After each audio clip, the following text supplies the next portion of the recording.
Serie A telah menjadi hamparan taman yang menyejukkan bagi para pemain muda, bukan lagi liganya para orang tua. Liganya orang tua, begitu cibirannya dilempar ke Serie A, mereka dianggap sebagai ekosistem yang memanjakan para pemain tua. Kehadiran superstar uzur macam Cristiano Ronaldo dan Zlatan Ibrahimovic mengukuhkan stigma tersebut. Namun, anggapan hanyalah anggapan. Faktanya, Serie A justru tergolong ramah untuk para pemain muda. Pada musim lalu, rata-rata umur pemain klub-klub Serie A ada di angka 26,8 tahun. Itu hanya terpaut tipis dari Premier League yang mencapai 26,4 tahun. La Liga justru yang paling toku karena rata-rata pemainnya ada di umur 27,19. Sementara Bundesliga masih menjadi liga yang paling ramah untuk anak muda dengan rata-rata usia 25,7 tahun. Langsung saja, kami sudah mengumpulkan 6 pemain yang berpeluang besar untuk bersinar lebih terang di Serie A pada musim 2021-2022. Performa musim lalu, penampilan di Piala Eropa, dan kecocokan dengan pelatih yang menjadi indikatornya. Yang jelas, usia mereka tidak lebih dari 23 tahun. Federico Chiesa menjadi juara Coppa Italia, Supercoppa, Piala Eropa juga pernah ia rasakan. Bukan sekedar numpang, melainkan tampil sebagai personel reguler. Ya, bisa dibilang Chiesa merupakan pemain muda Italia yang paling potensial untuk saat ini. Sepasang gol yang ia letakkan di Piala Eropa kemarin menunjukkan betapa matangnya dirinya. Pun di Serie A, ia mengumpulkan masing-masing 8 gol dan assist. Hanya Cristiano Ronaldo dan Alvaro Morata yang kalkulasinya lebih dari Chiesa. Juventus memang kemungkinan bakal mengalami perubahan gaya main sekembalinya Massimiliano Allegri. Namun, itu tak akan menjadi persoalan. Toh, Allegri juga bisa menempatkan Chiesa di winger kanan dalam skema 4-3-3 andalannya.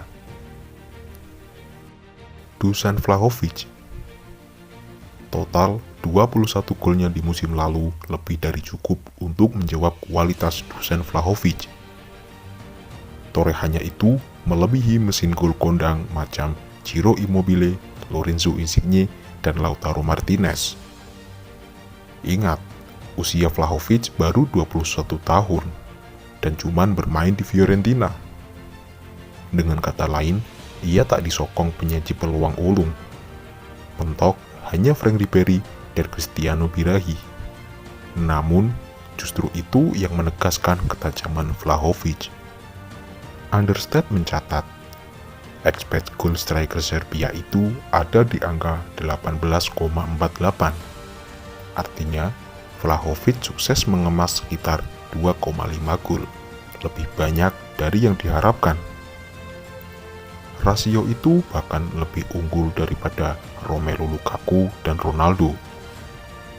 Jadi, sebaiknya jangan heran kalau Vlahovic menjadi salah satu kandidat Capocannoniere di musim ini. Alessandro Bastoni. Ia punya kontribusi besar atas keberhasilan Inter Milan meraih Scudetto musim lalu. Karakteristik bek modern menjadi identitas Bastoni.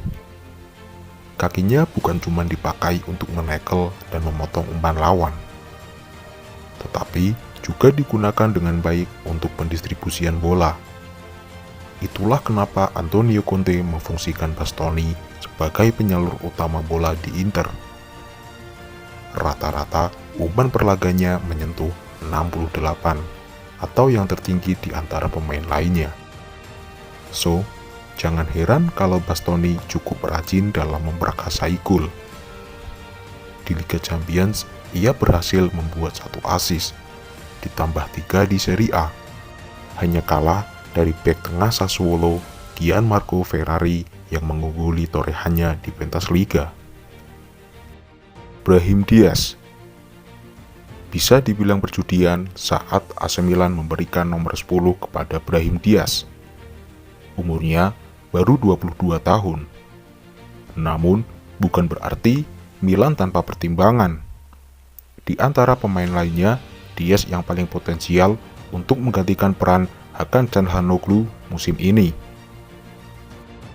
Ex pemain Manchester City ini punya kaki kiri dan kanan yang sama bagusnya, sehingga bisa dioperasikan di kedua sisi. Torehan asis Diaz di Serie A musim lalu memang cuma sebatas 3. Tertinggal jauh dari Calhanoglu yang mengoleksi 6 asis lebih banyak. Namun, perkara produktivitas, gelandang kelahiran Malaga itu mampu menyamai jumlah lesakan seniornya itu lewat 4 gol.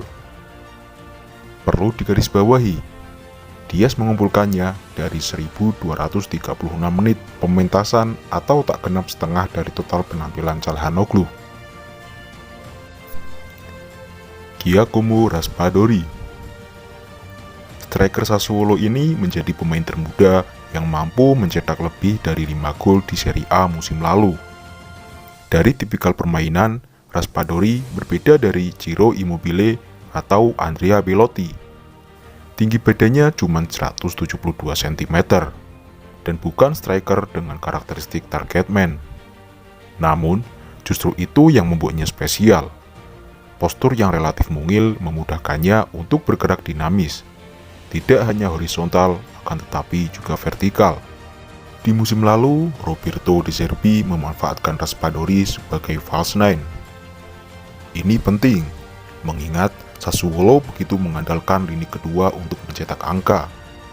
Di sana ada Filip Juricic, Hamed Traore, dan Manuel Locatelli selain Domenico Berardi.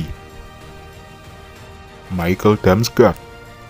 Pemain 21 tahun ini merupakan komponen keberhasilan Denmark menjejak semifinal Piala Eropa. Sepasang gol dan 1 assist menjadi buktinya. Sejujurnya, Piala Eropa bukan satu-satunya panggung pembuktian Damsgaard. Performanya bersama Sampdoria musim lalu sudah menjanjikan. Ia berhasil mengumpulkan 2 gol dan 4 assist dari 18 kesempatan sebagai starter. Secara keseluruhan, dribble dan kecepatan menjadi nilai jual dari Damsgaard. Itulah alasan mengapa Claudio Ranieri memfungsikannya untuk melakukan penetrasi dari sisi kiri. Catatannya cukup impresif, 1,5 dribble per laga. Jumlah tersebut nyaris 2 kali lipat dari torehan Tommaso Augolo yang berada di posisi kedua.